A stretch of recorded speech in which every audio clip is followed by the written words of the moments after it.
Welcome to the Zine Collector Podcast Episode 1. Say hello to my little podcast.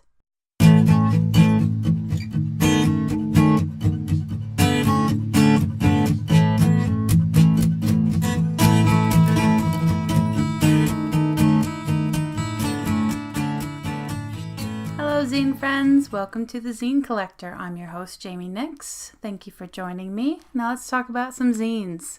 Or rather, in this episode, let's talk a little bit about who I am and why I'm making a podcast about zines. It'll be a short and sweet one for you, but introductions are a good thing. So first of all, again, thank you for joining me. And please excuse my anxiety. I have a lot of it, even though I'm technically sitting in a room talking to a microphone and a camera. But I do have my handy little notes to try to keep me on track. So if you hear them waving around at all, I'm sorry. And if you're watching this on YouTube and I look down from the camera a lot, I apologize again. It's my notes, which are a very good tool to help with anxiety. So there we are. So who am I? Why am I making a zine about podcasts? Wow, have I taken for granted all the people who do the YouTube. Public speaking, even alone in a room, kind of intimidating. Anyway, I'm Jaime Nyx from seagreenzines.com. My sign is Leo. I like long candlelit gaming sessions and watching 8 out of 10 cats. Yeah, enough of that side of things. I love zines. I write about zines, all sorts of things. And that's the most important part of a zine podcast, loving zines. Now, as I mentioned, I read zines, I review zines, I blog about zines, and I even zine about zines. That's right, here at the Zine Collector, we use the word zine as a noun and a verb. It's just that cool. And I said we as if there's anybody else in the room. There's not, I promise.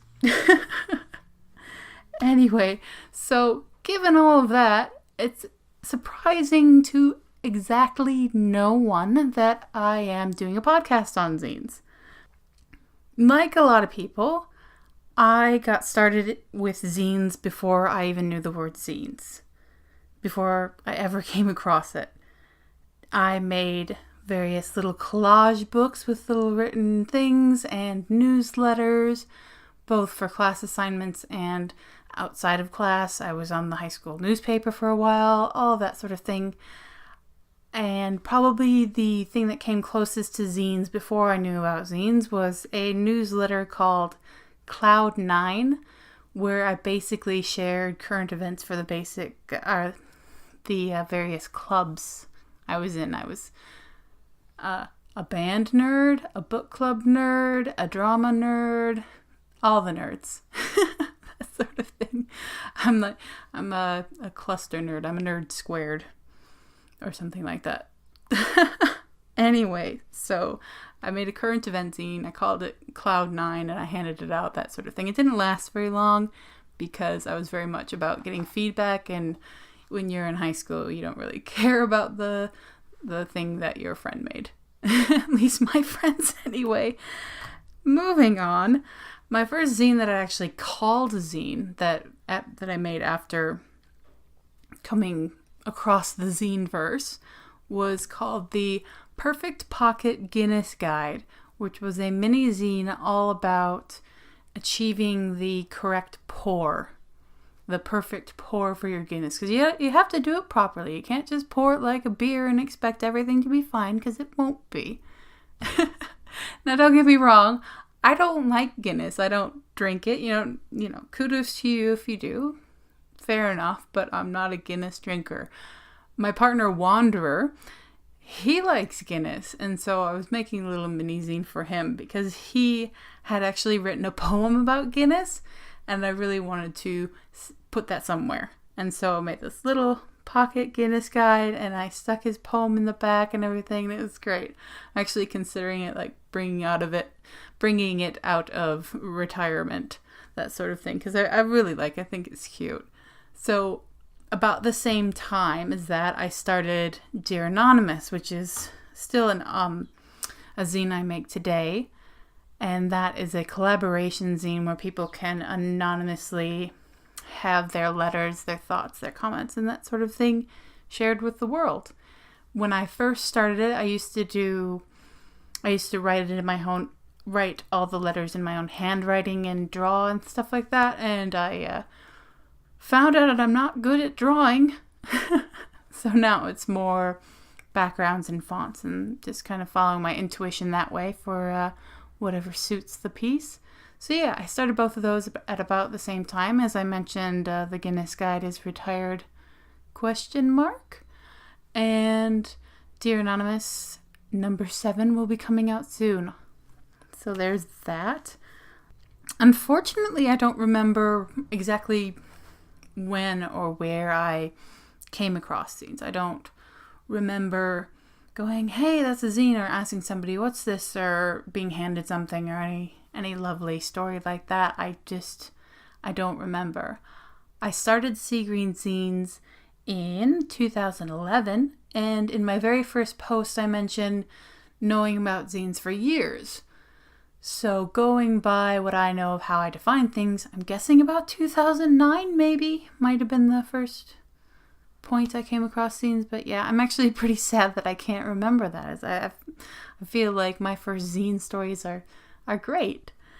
Anyway, so as I said, I started blogging about zines in 2011, and I started reviewing zines in about 2013.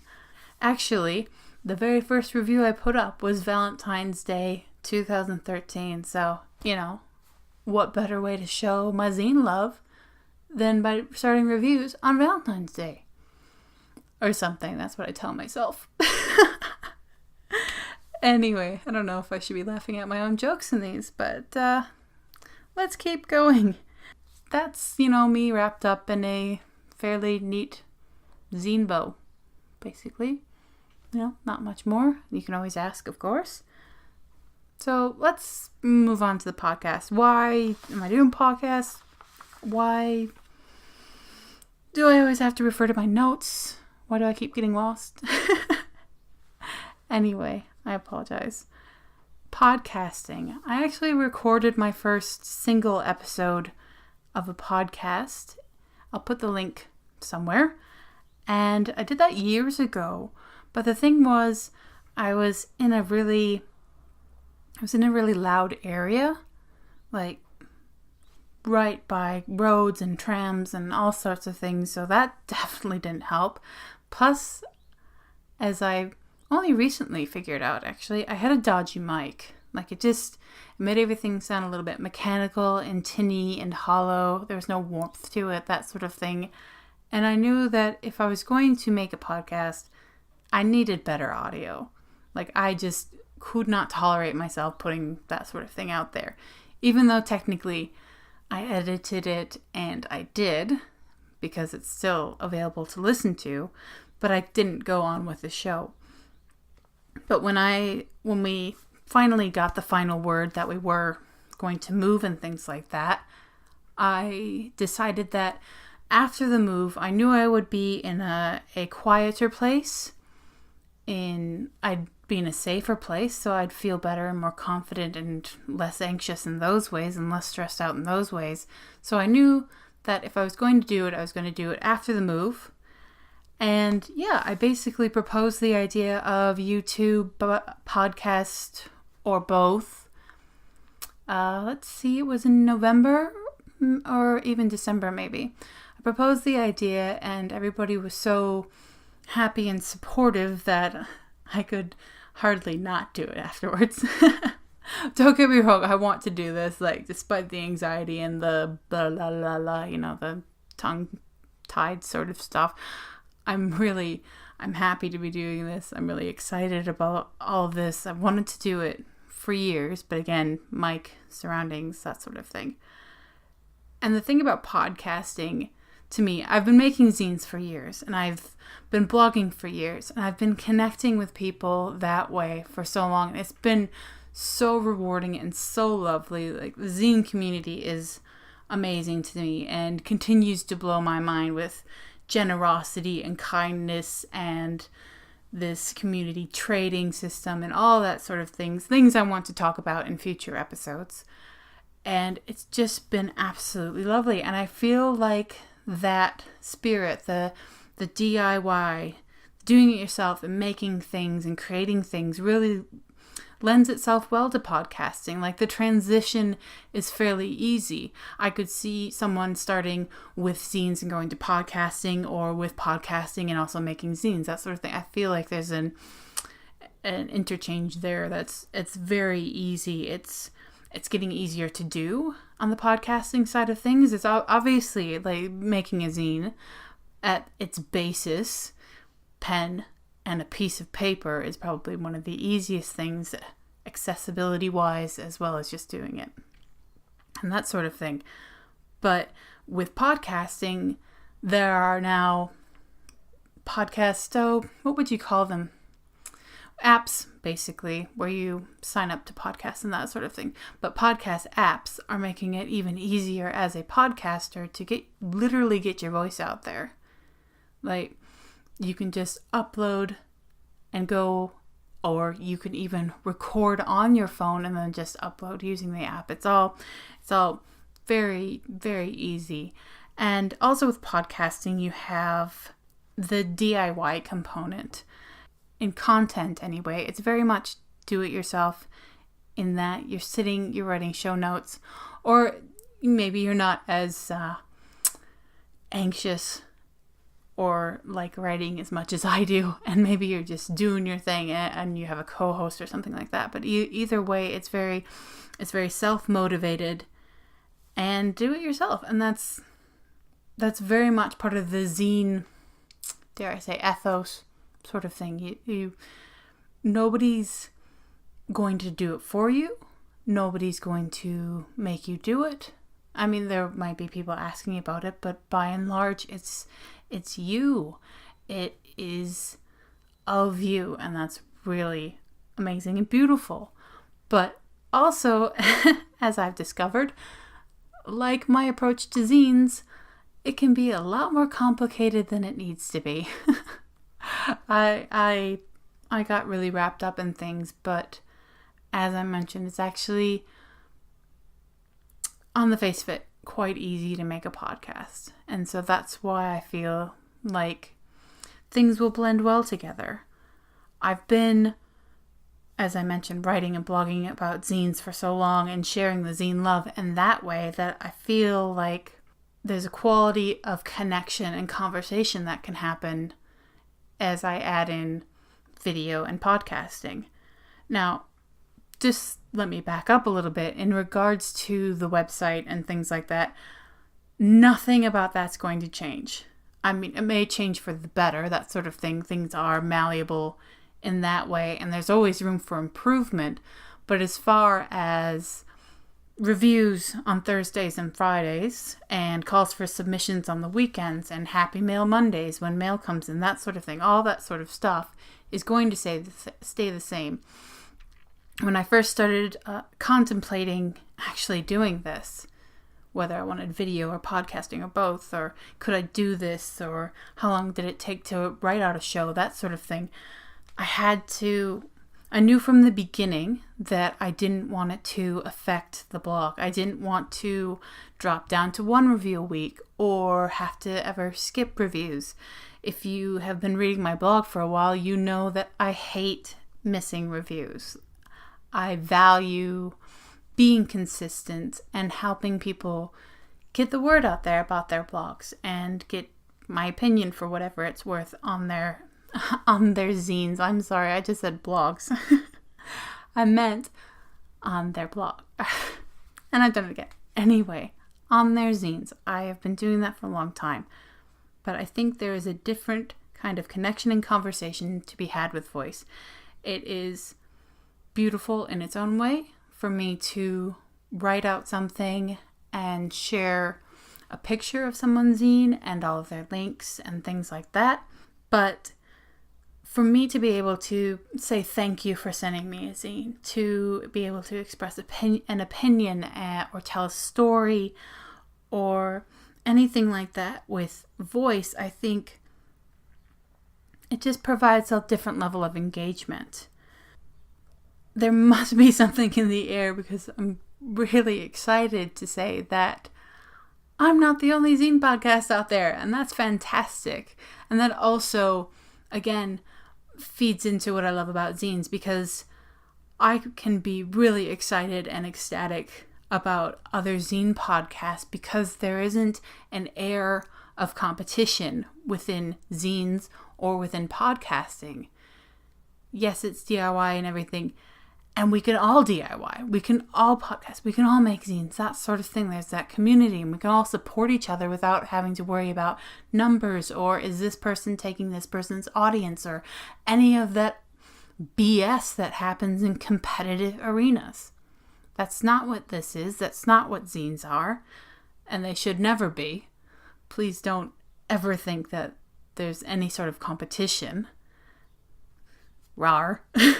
Anyway, so that's really beautiful. And I can say I'm really, really excited because recently Long Arm Stapler and Poor Lass Zine put out their first episodes of zine podcasts. So they both have more than one person. So unlike me, or unlike this podcast, you're not stuck with one person to listen to.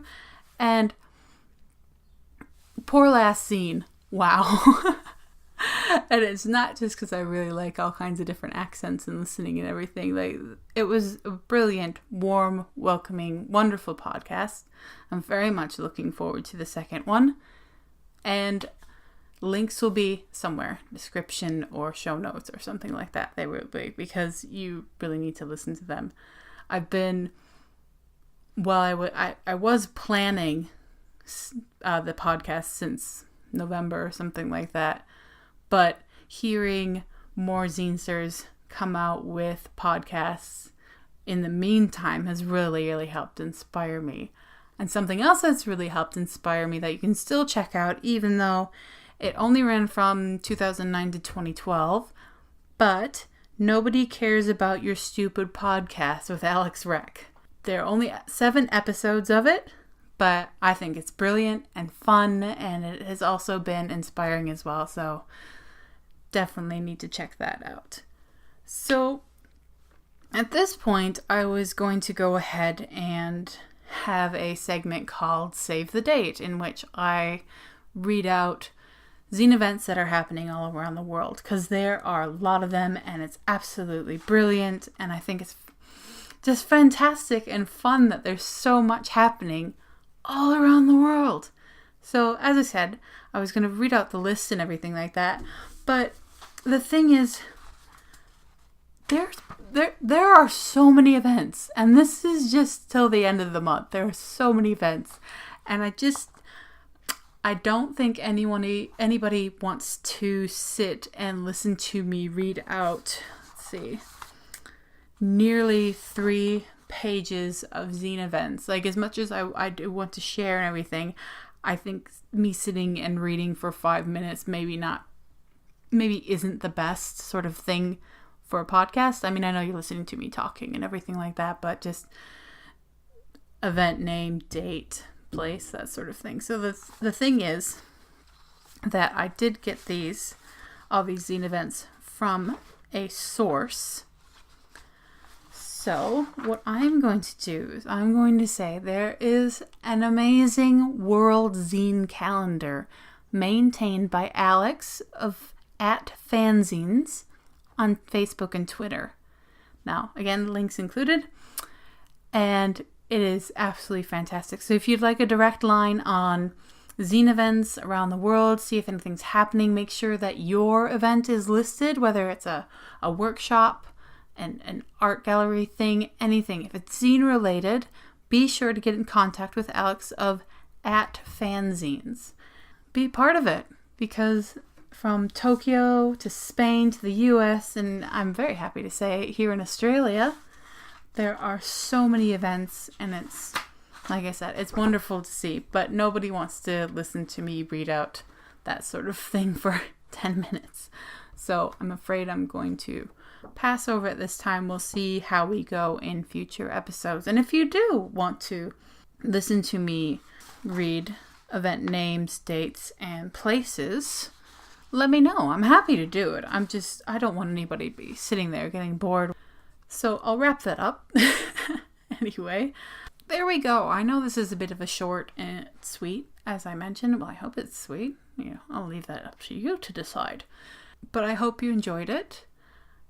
This one's meant to be the relaxed one. It's meant to give me an idea of, I can write this pages of things, but I had no idea how long it would take. I didn't know if it would take hours or what, that sort of thing. At the moment, I'm actually kind of impressed that it hasn't taken longer. Like, this is all gone so smoothly. So yeah, I'm not sure if about 20 to 30 minutes is going to be the usual or not. But let me know if you prefer longer or shorter. I don't know lengthwise how much flexibility I'm going to have, but we will see. Everything's really changeable and malleable at the moment. And I'm up for suggestions. Nice suggestions. Please be kind. I am made of marshmallow fluff and something fragile, okay? I'm a very fluffy, sensitive lady, so yes, please be kind. Like, constructive is fine, but kindness is very welcome. I do want to get organized with more segments and stuff like that. Save the Date is meant to be a segment. We'll see how that goes and that sort of thing. I have a few other things in mind, both for podcast only and video only, so that should be interesting. I do have a few frequently asked questions. Frequently as in over the years, a few people have asked me. And I was thinking of either a Q&A episode or I answer one question per podcast in a segment of sorts. Now, if you have a preference, if you'd like to just get all the Q&As out regularly in a single podcast, then that's fine. Or if you'd like just to get to know me or know my opinions on zine reviewing or anything like that, you can let me know. You can leave a comment on my blog. Instagram messaging is good. There's the YouTube comment section if you're watching the video. I do also have a Tumblr, but I don't check it as often. So if you do contact me there, be prepared to wait a few days or something like that. I do check in. It's just I'm not on it as much as, say, Instagram or basically my blog. My blog is great because I get an instant email whenever somebody comments, so that's pretty quick too. If you have a suggestion for a dedicated space where everybody could go to leave a comment or something like that, please let me know. I'm still looking around. I'm still very new to a lot of this stuff. Like, I know there's Discuss. I mean, it's supposed to be discuss, I think, but it's spelled weird. That is a possibility. I think it's called Sarara. Is that how you say it? I'm really not sure. But the anonymity of that kind of scares me because, again, very, very fluffy, sensitive lady here. So not sure about that. But yeah, if you have any suggestions, please let me know. I'm very new and open to basically all of the things. I think that's pretty much it for today, Zine friends. I do want to thank everyone so much. I'm an anxious person. I'm an incredibly anxious person. Social anxiety and generalized anxiety and all of that sort of stuff. There's something to worry about. Believe me, I'm worrying about it. And I'm thinking about future things, I might need to worry about that. So let's worry about it now. So basically, when I have had confidence crashes, when I have just not felt like I was good enough to be doing any of this, people have really stepped up. And I know it's not their responsibility or anything to step up, but they have without me needing to ask. And they've helped me to feel so much better about myself and what I'm doing. And people have said, I'm looking forward to this, even though they haven't seen anything of what I've done except a 30-second video, 30-second little podcast bloop where I was announcing things. Even though it was only 30 seconds, people have been really supportive. And that has really helped me through in ways that I don't want to get into because I'll probably start crying, which, nobody wants to see that or even hear that on a first podcast. That's just not cool. Not cool, Nyx. Anyways, what I'm getting around to is thank you. If you're listening to this, if you're watching this, thank you. This is me thanking you specifically. There are too many names. Like the Zine events, you'd be sitting here all day just thank you to this person, thank you to that person, and thank you to that. And yeah, it would never end. But from the bottom of my heart, sincerely, thank you for your continued encouragement through all of this. It's helped me through more than I can say at this point anyway. Links for everything I've talked about, I will be going over the whole show. Links will be either in the description on the videos, they'll be in show notes on the blog. Again, I'm trying to figure out things with the podcast side of things, so if you're on the pippa.io podcast Zine Collector page, I'm going to figure out how to get comments on there as well, and links and descriptions on there as well. Be sure to stop by seagreenzines.com where I review zines every Thursday and Friday and have calls for submissions on the weekend. Now, because I have a little bit of music, I have a little something I have to read. The music for this podcast, Spanish Summer by Audionautics, is licensed under a Creative Commons Attribution license. So thank you, Audionautics, for the kickin' tune. This is the Zine Collector. I'm your host, Jaime Nyx. Until next time, go make some zines. Mwah.